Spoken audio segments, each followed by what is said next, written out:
Olá, caros leitores! 13 de junho de 2021, este canal completa um aninho.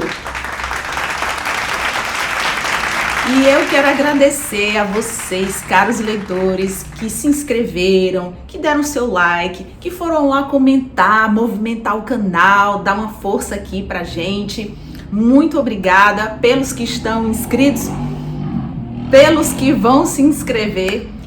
Eu fico muito feliz de poder compartilhar das nossas conversas literárias tão nobres e tão elegantes, de ter esses momentos primorosos com vocês, caros leitores.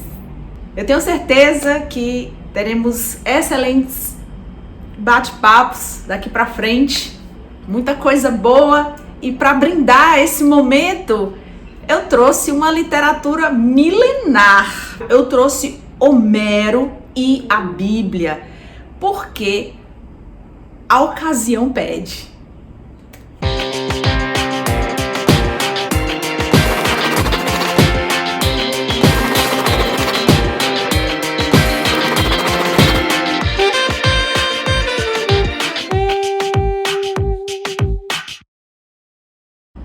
Eu trouxe Homero e trouxe a Bíblia. Vamos fazer aqui algumas relações interessantíssimas, algumas contraposições entre esses dois escritos gigantescos que influenciaram o Ocidente de forma colossal e irreversível. É muita grandiosidade, é muito peso em dois escritos dessa amplitude. Eu tenho aqui algumas traduções de Homero. Eu tenho aqui Maria de Regino, aqui no meu Kindle. Ela fez essa adaptação. Eu tenho também no meu computador, que está aqui do meu lado, Frederico Lourenço, que essa tradução é linda demais, é a minha preferida.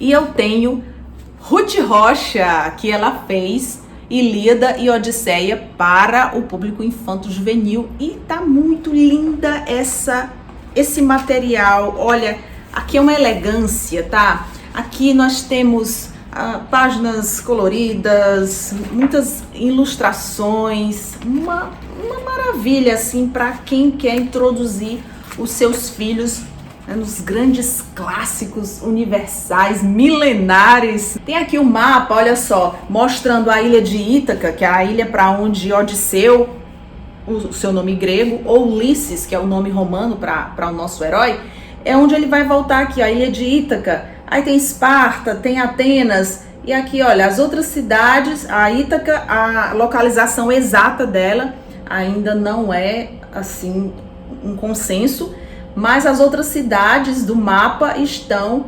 indicadas em seu exato lugar histórico geográfico, que é o mesmo ainda hoje. Bem interessante o mapa aqui na frente. Tem Odisseia, tem Ilíada. Ilíada nós sabemos que é o relato, é o poema épico de Homero, registrando o final da guerra de Troia contra os gregos, que é o finalzinho da guerra.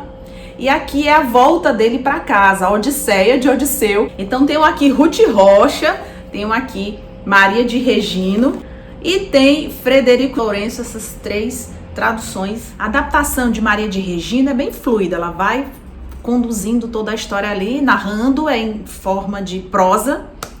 E é muito boa também para você ter essa primeira aproximação de Homero. Eu recomendo. A tradução, a adaptação de Ruth Rocha é floreada de desenhos, ilustrações, dá muita leveza à história. E eu recomendo não só para faixa etária adolescente, pré-adolescente, mas para adultos também. O trabalho da Ruth Rocha em Ilíada, Odisseia, tá excelente. Fica a recomendação.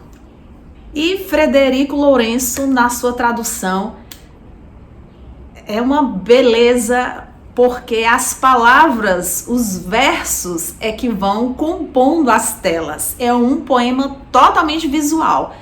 Você vai assistindo toda a trajetória de Odisseu, quadro a quadro, porque é bem isso mesmo. Como as palavras são colocadas, você vai delineando toda a tela, todo o desenho, a cena se apresenta a você claramente, nitidamente, e é um embelezamento de palavras, de condução de todo o poema. É assim, altamente recomendável que você comece também por aí. Pode começar, Homero, por aí. Fácil de ler, é muito claro, há uma linguagem bem acessível, mas encantadora também, porque quando a gente fala de Homero, nós estamos falando de um legado que impactou todo o Ocidente e toda a história da tradição literária. E a Bíblia, a data do Pentateuco, por exemplo, ele é de 15 séculos antes de Cristo. Então ali já havia uma tradição oral. Os membros da família passavam as histórias e esses relatos orais depois eles transformaram em relatos escritos. Então são muito antigos, né? 3.500 anos, e nós temos acesso à forma de pensamento desses povos, nós temos acesso à sua ética, a maneira que eles tinham de se portar, a maneira que eles tinham de se relacionar entre eles, entre os deuses, e isso é uma riqueza imensurável. Então, caros leitores, a Guerra de Troia, ela acontece pelo século 12 a.C., tá? Isso dá mais de 3.000 anos. E Homero, ele vai contar sobre essa guerra 400 anos depois, no século 8 a.C. Então tem um lapso temporal e ele vai recuperando muitas coisas da Guerra de Troia. E a Odisseia é seu retorno para casa. Ele quer muito voltar para casa, ele quer muito ver Penélope, a sua esposa, o seu filho Telêmaco, o seu pai Laertes, quer ver sua mãe, quer ver todo mundo. A mãe dele já não conseguiu superar a saudade e morreu antes de ver o retorno do filho. Muitas coisas acontecem impedindo esse retorno de Odisseu ou Ulisses. Odisseu, mais uma vez eu afirmo aqui, Odisseu é o seu nome grego e Ulisses o seu nome romano. Então Odisseu, ele quer muito voltar para sua terra natal, Ítaca, que é uma ilha grega. Então olha, deuses para tudo quanto é lado. São muitos deuses que vão aparecendo, ajudando, impedindo, atrapalhando. E aqui os personagens são mostrados na sua humanidade, a luta pela sobrevivência, a guerra, a violência, a necessidade de se alimentar, a necessidade de vencer a tristeza, os embates, as dores. Tudo isso aqui é material que vai depois influenciar a nossa literatura ocidental.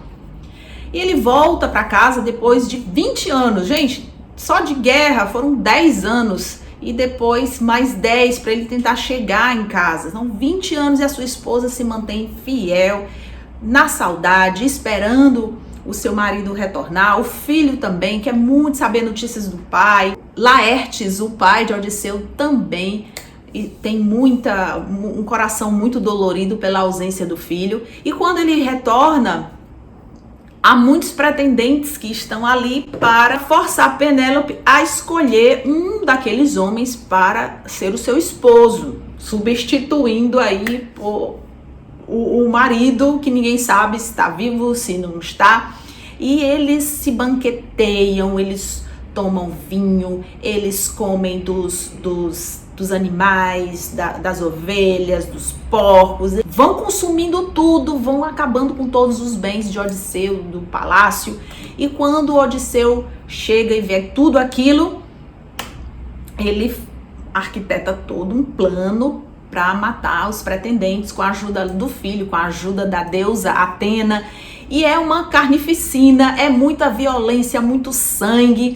E há uma parte muito interessante, uma das escravas chega, já uma senhorinha que já de muito tempo, ela tá ali na casa com a família, e ela vê Odisseu banhado de sangue e poeira, e ela diz que ele parece um leão que acabou de comer um boi.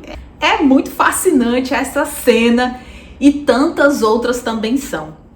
E eu queria fazer assim um paralelo, né, com alguns elementos que eu percebi na obra.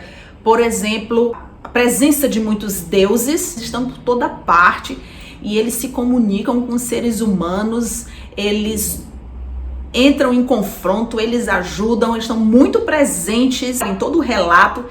Na perspectiva grega, mitológica, os deuses são quase humanos, né? A Calypso, por exemplo, ela quer se casar com Odisseu. E outras deusas também, tem mais uma outra que o prende no seu castelo, também desejando Odisseu como marido. No caso de Aquiles, ele é filho de uma deusa com um humano. Então há um entrelaçamento entre deuses e homens. E quando nós vemos a perspectiva judaica dos hebreus, é muito patente a presença de um único Deus. É o monoteísmo ali se firmando, se estabelecendo.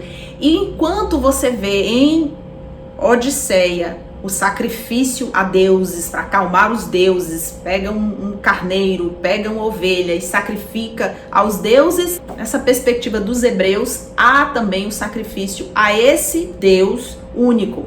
Cabe abrir um parêntese para Caim e Abel, cuja história remonta à era pré-diluviana. Aí são quase 6.000 anos de história para trás. Caim era agricultor, ofereceu frutas como sacrifício, e Abel, que era pecuarista, imolou, matou, sacrificou um animal em sacrifício, em oferta a Deus. Esse sacrifício foi aceito e, a partir daí, outros povos seguiram esse mesmo molde para oferecer sacrifícios às suas divindades. É muito emblemática a saída do povo hebreu do Egito. O povo hebreu depois ele se torna a nação de Israel. E há uma guerra entre deuses, o Deus do povo hebreu e os deuses do Egito. Então vai haver ali uma batalha, um combate, que o Deus de Israel esmaga os deuses do Egito. Nós temos a conhecida história das 10 pragas. Há ali o elemento, até gravei um vídeo já sobre essa saída do Egito, né, que remete à Páscoa, à inauguração da Páscoa. Então são duas realidades bem distintas uma da outra. Tem uma multiplicidade de deuses aqui, deuses que se relacionam com humanos. E eu tenho um Deus aqui que ele não tem esse relacionamento carnal com os seres humanos. O relacionamento é Deus, uma divindade com todo o poder, e os mortais. Isso é bem definido, isso é bem separado. Outra coisa interessante é o Hades. Nós vemos na Odisseia o Hades, que é o lugar onde estão os mortos. Inclusive Odisseu vai lá, vê sua mãe, vê Aquiles, ele vê outros guerreiros, pessoas que já morreram, ficam ali naquele lugar, né, sombrio. E é interessante que a Bíblia também, eu separei aqui, a Bíblia também menciona esse Hades, esse lugar onde estão ali as almas, né, apartadas dos seus corpos. A primeira menção é em Números 16:30, mas se o Senhor fizer acontecer algo totalmente novo e a terra abrir a sua boca e os engolir junto com tudo o que é deles, e eles descerem vivos ao Sheol. No original, Sheol é o mundo inferior dos mortos.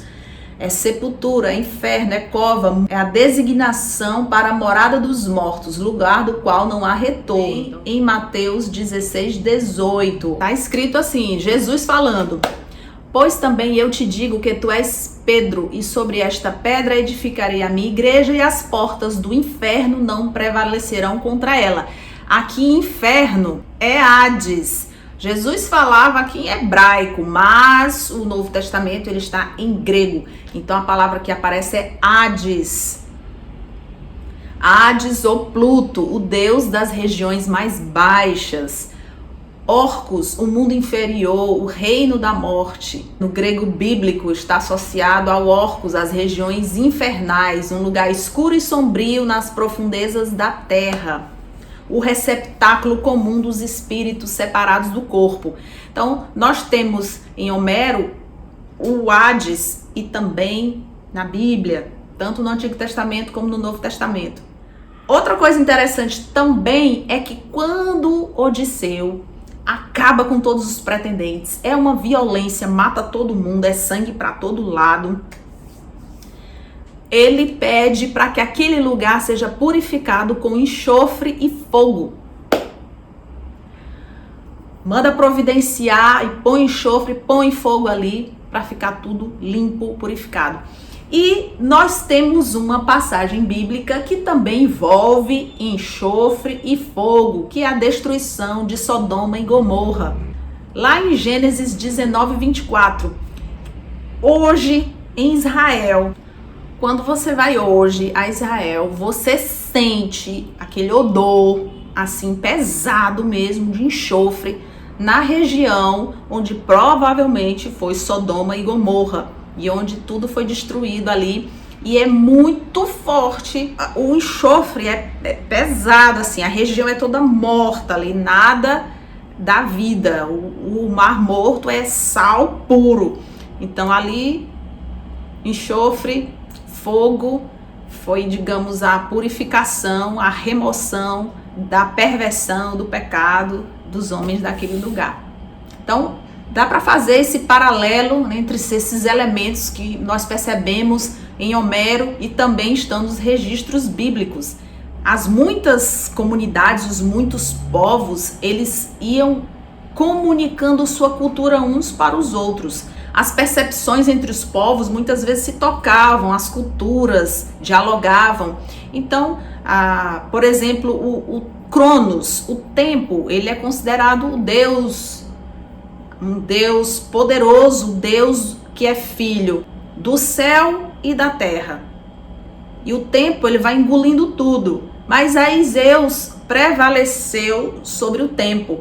E quando nós remetemos isso a um Deus eterno, nós entendemos que esse Deus, para ele, não há uma contagem como a nossa, uma contagem de tempo. Ele engoliu isso e ele vive numa eternidade. Está distanciado da nossa realidade temporal de contagem. Ele vive numa outra atmosfera, numa outra dimensão, onde essa contagem não é feita. É tudo eterno. Ali aquele momento e ele não passa. Quando possível, eu vou trazer mais detalhes sobre Ilíada, sobre Odisseia, porque muita coisa não cabe num vídeo, sobretudo se esse vídeo também está trazendo o escrito bíblico, as escrituras sagradas, fazendo um paralelo aqui com Homero. Não tem como falar tudo que realmente essa literatura, esses escritos comportam. E eu chamo de literatura bíblica porque, de fato, a saída do povo do Egito, ali no Êxodo, é uma narrativa do estilo, do gênero maravilhoso. Ali os fenômenos físicos, eles são quebrados. As leis humanas, elas se submetem a um poder muito maior, um poder divino, um poder inexplicável. Então, isso é uma literatura também, uma literatura do gênero maravilhoso, uma literatura inicialmente oral.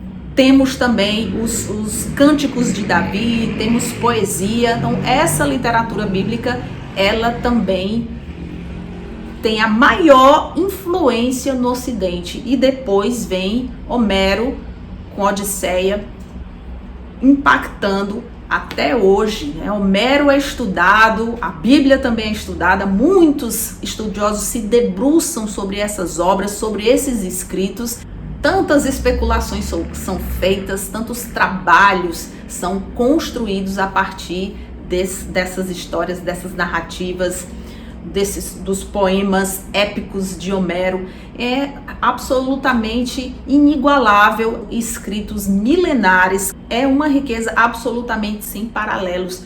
Você vai ver aí o ano em que Israel está, mais de 5.700 anos, então tem tesouros escondidos aí que vão se mostrando à medida que nós vamos nos debruçando, vamos contemplando os elementos ali presentes, a cultura, a dinâmica envolvida, a ética. Da mesma forma, Homero, nós também podemos coletar tantas coisas. Vemos ali a hospitalidade, receber bem um hóspede era fazer bem aos deuses. Os jogos também presentes numa das cenas, então as pessoas eram convidadas a jogar e era de bom tom. e eram bem vistas aquelas também que venciam. São várias particularidades em ambas as literaturas, são fontes infindáveis de estudos e um convite para a nossa jornada de leitor. Então, caros leitores, eu vou ficando por aqui porque há muita coisa ainda a ser dita acerca dessa literatura milenar. Simplesmente não se esgota o estudo, os exames desses relatos. Não temos como finalizar, concluir, sempre há mais para ver, sempre há algo mais para meditar, para discorrer, refletir e aprimorar na nossa própria vida de leitor. Se você gostou desse conteúdo, se te acrescentou alguma coisa, te deu ideias, te deu insights, compartilha o vídeo, clica aqui no sininho das notificações para que sempre que aprontarmos algum conteúdo novo, você já fica aí por dentro, já fica sabendo, já fica informado. Dá também o seu like, pode vir também colocar o seu comentário, dá uma força aqui pro canal. E você sabe que nesse canal, cada vídeo, cada poema épico, cada clássico é uma história. Obrigada mais uma vez e fiquem com Deus! Eu lembro que eu falava, meu nome é Aratusa, e este canal é um espaço para conversas literárias. Sejam todos bem-vindos. Não falei mais esse texto, posso voltar a falar. Foi um ano memorável, esse primeiro ano de canal. Bom demais.